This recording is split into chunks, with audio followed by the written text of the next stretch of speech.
Assalamualaikum warahmatullahi wabarakatuh.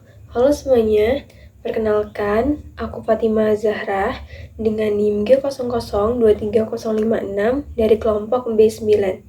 Jadi kali ini aku akan membahas mengenai laporan anatomi di blok 2.1 gitu. Nanti ada 3 soal pembahasan. Jadi untuk soal pertama itu akan membahas tentang mekanisme ereksi dan ejakulasi. Untuk nomor kedua itu akan membahas tentang proses fertilisasi dan implantasi pada saat proses pembuahan. Dan soal ketiga atau soal terakhir itu membahas tentang proses perjalanan urin dan mekanisme miksi atau mekanisme berkemih gitu.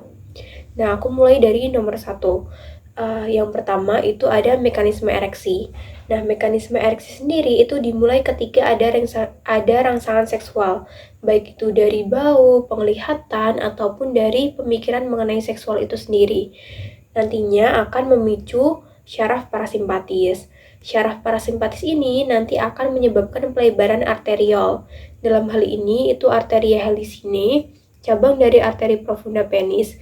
Arteri helicinae ini posisinya berada di dalam corpora cavernosa penis. Jadi ketika si arteria helicinae ini mengalami pelebaran atau dilatasi, darah itu bisa masuk sehingga mengisi si cavernae atau rongga-rongga di dalam corpora cavernosa.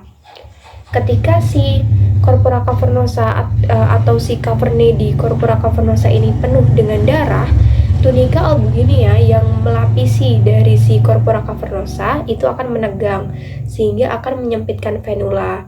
Nah, kalau si venula menyempit, darah yang ada di cavernae tadi kan gak bisa balik nih. Nah, itu yang menyebabkan penis itu membengkak, panjang, dan mengeras secara fisiologis yang disebut dengan ereksi. Tuh. Next, pembahasan yang berikutnya ada mekanisme ejakulasi. Ketika rangsangan seksual tadi masih berkelanjutan akan memicu syaraf simpatis. Nah, si syaraf simpatis ini nanti akan mengakibatkan kontraksi peristaltik. Yang pertama itu di epididymis. Nah, kita tahu kan kalau misalnya epididymis sendiri itu fungsinya untuk tempat penyimpanan sementara dan tempat maturasi dari si sperma. Nah, ketika si epididymis ini mendapat impuls syaraf simpatis dan mengakibatkan kontraksi, sperma yang matur tadi akan didorong menuju ke vas deferens. Selanjutnya, ketika si vas deferens juga mengalami kontraksi, sperma tadi akan dilanjutkan menuju ke ductus ejaculatorius. Selain itu, syaraf simpatis tadi juga akan memicu kontraksi dari vesicula seminalis dan juga kelenjar prostat, yang mana kelenjar tersebut akan menghasilkan sekret yang nantinya akan bergabung dengan sperma yang akan menghasilkan cairan semen. Tuh. Selanjutnya, kontraksi tadi akan mengakibatkan cairan semen tadi akan terdorong menuju ke uretra. Nah, pada fase ini disebut dengan fase emisi. Jadi, fase emisi ini terjadi ketika si cairan semen itu sudah sampai ke uretra. Gitu. Kemudian ketika musculus bulbus spongiosum dan musculus ischiocavernosus itu menekan uretra sehingga menyebabkan keluarnya cairan semen dari tubuh atau dari penis melalui ostium uretra externum. Nah, fase ini yang disebut dengan fase ejakulasi. Jadi, ejakulasi sendiri itu memiliki 2 tahap.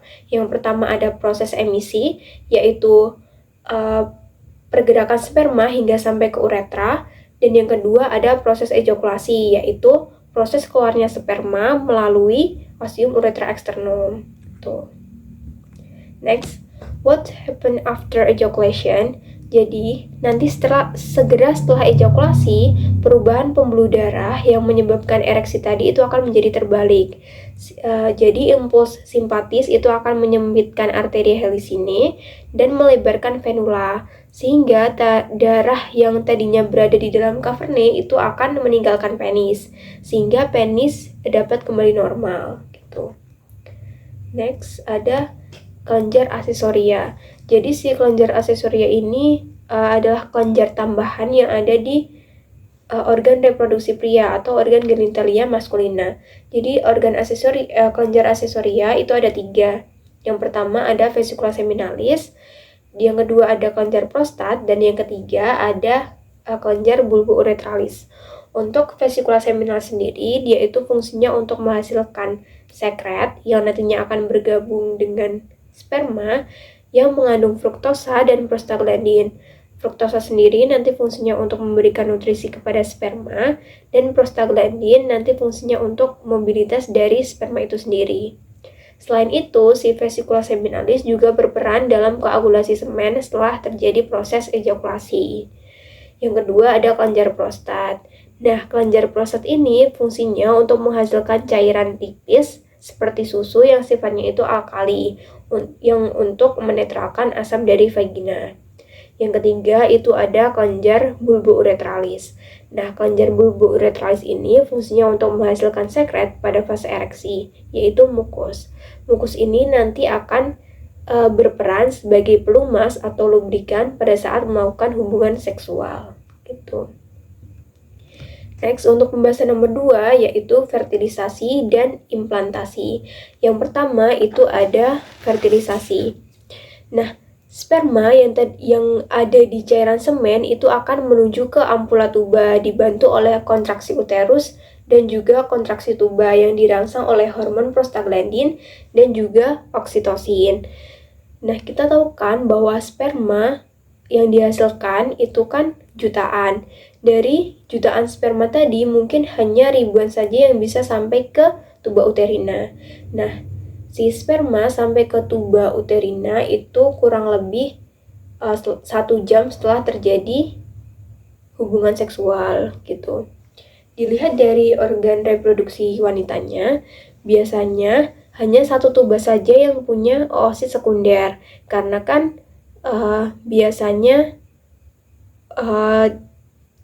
oosit sekunder ini dilepaskan hanya 1 pada saat proses ovulasi gitu.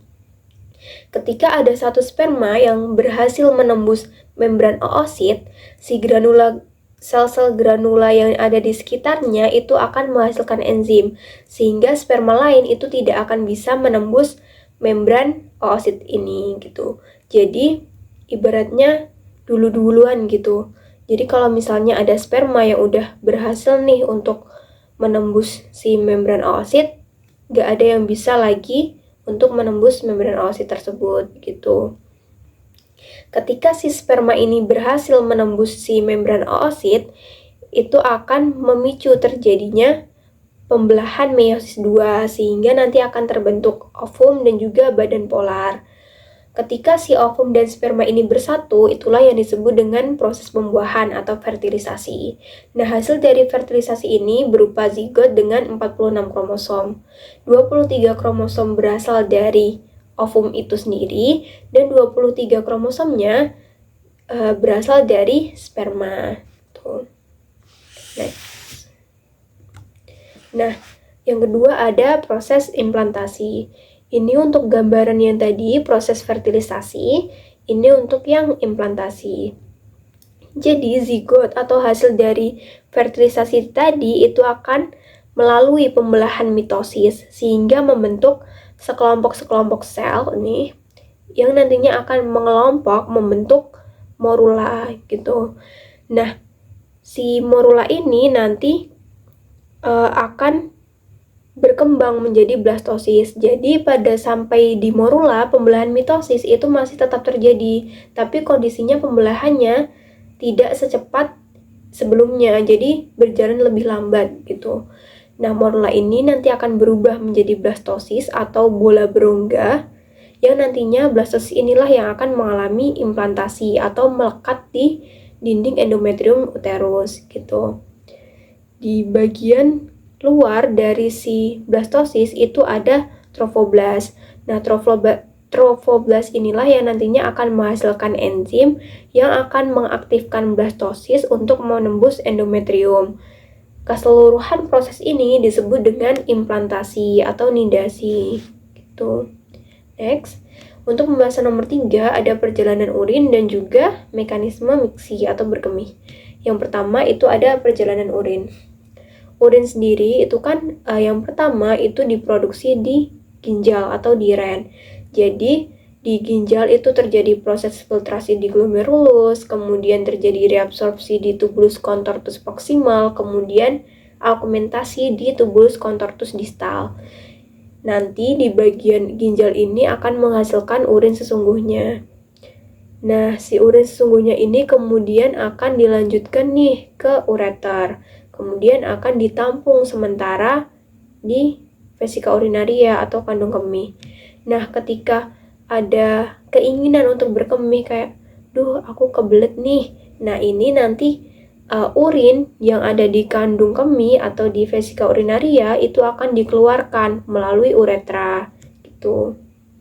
Next. Nah, ini untuk mekanisme berkemih. Sebelumnya ini ada poin-poin dalam mekanisme berkemih. Yang pertama, itu vesika urinaria itu akan terisi secara progresif atau perlahan-lahan, sehingga tekanan dinding vesika urinaria itu sendiri lama-kelamaan akan melampaui ambang batas. Kemudian adanya refleks miksi sehingga untuk mencegah reflux. Kemudian musculus detrusor di vesika urinaria itu akan berkontraksi pada saat pengosongan vesika urinaria. Dan yang terakhir, tonus normal musculus detrusor akan menekan ureter sehingga mencegah reflux urin. Next, nah ini untuk mekanisme berkemih atau mekanisme miksi. Ketika si vesika urinaria itu terisi dengan urin, akan menyebabkan musculus detrusor itu akan berkontraksi. Karena ketika si vesika urinaria ini tidak terisi dengan urin, musculus detrusor ini akan mengalami relaksasi. Ketika si VO terisi urin, barulah musculus detrusor ini akan berkontraksi. Serat parasimpatis nanti akan memberikan informasi menuju ke syaraf sakral tulang belakang. Nanti kemudian akan diteruskan ke otak untuk memberikan informasi, si kandung kemih atau vesika urinarianya udah penuh nih sama urin gitu. Sehingga nanti akan menyebabkan relaksasi dari sphincter internal dan juga akan menghambat dari si syaraf pudendal. Nah, penghambat atau syaraf pudendal yang menghambat atau yang dibatasi gitu nanti akan juga mengakibatkan relaksasi dari sphincter eksternal gitu. Pada akhirnya nanti urin akan keluar dari vesika urinaria menuju ke uretra dan keluar dari tubuh gitu. Oke, terima kasih untuk pembahasannya sudah selesai. Mohon maaf apabila ada kesalahan. Terima kasih.